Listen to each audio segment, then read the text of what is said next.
right, let's turn to sports now. The world's top golfer out with an ankle injury just 10 days ahead of the British Open, which he won last year. Look at Rory McIlroy. He posted this photo on Instagram of himself on crutches and a boot. He says he has started rehab already after rupturing a ligament playing soccer with friends. Yeah, probably a bad idea. Dr. Ernest Patti joins us now, senior attending physician of emergency medicine at St. Barnabas Hospital in the Bronx in New York City.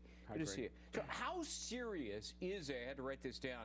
Total rupture of the ATFL. I don't even know what that is. It's the anterior talofibular ligament. And oh, yeah, that flows right off my lips. It's the most commonly injured ligament in most common ankle sprains. Right. The problem is he also injured the joint capsule, and this destabilizes the ankle. This ligament prevents your foot from sliding forward in relation to your lower leg. So the foundation of your stance is now affected. Any way he can defend his championship in 10 days? In my best medical judgment, I'd have to say it's not enough time for it to heal, because ligaments traditionally heal slower because they have poor blood supply.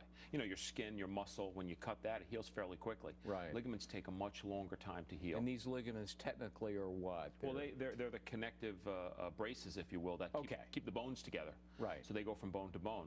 Now, if surgery is not an option here, really. Well, I don't know. I'm not an orthopedic surgery. If they did surgery, you still have to let it heal, because you could re-rupture it again post-op.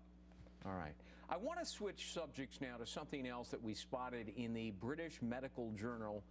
It says that arthroscopic knee surgery for people who have degenerative joint problems, knee problems, ankle problems, and so forth, if they're middle-aged or older Americans, they shouldn't really get arthroscopic surgery. What do you think? Well, what they're finding out is that the benefits, you know, are short-lived.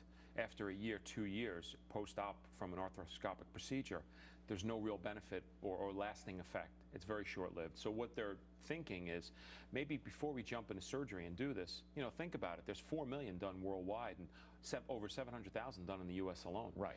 And what are your risks? Infection, blood clots. They're real risks. Embolisms, now they're low. You know, right. They're death. low. They're low, but they're real risks. So what are we thinking? You know, let the body, give the body a chance, heal itself. Most of these folks are middle-aged and older. They tend to have a few extra pounds. Lose some of the weight, strengthen the muscles in your upper and lower legs, which will help strengthen the knee joint and take some of the pressure. What about just pain pills like acetaminophen? Well, pain pills will help. In addition, you got to strengthen the muscles. Right. Mobility is the best thing. That will help keep the ligaments and the muscle strong and make the knee joint more stable. You know, are doctors too quick to, you know, use the scalpel? Although we're talking about arthroscopic surgery, what is it? It's 3 sort of dots, but it's intrusive. It's intrusive, right? You're opening up this joint capsule. You can potentially introduce infection and cause other complications like blood clots. Yeah. The doctors I work with don't rush for surgery. Right. Most competent physicians and surgeons will wait.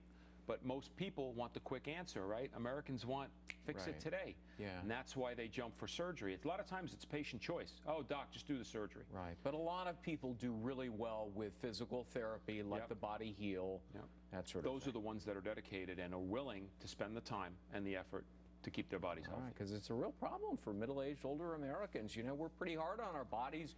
We're out there jogging, we're playing tennis. Lots of pounding on the knees and the ankles and so forth. It's one of the most common visits to a doctor or an ER is for knee pain. All right, so check it out. British Medical Journal.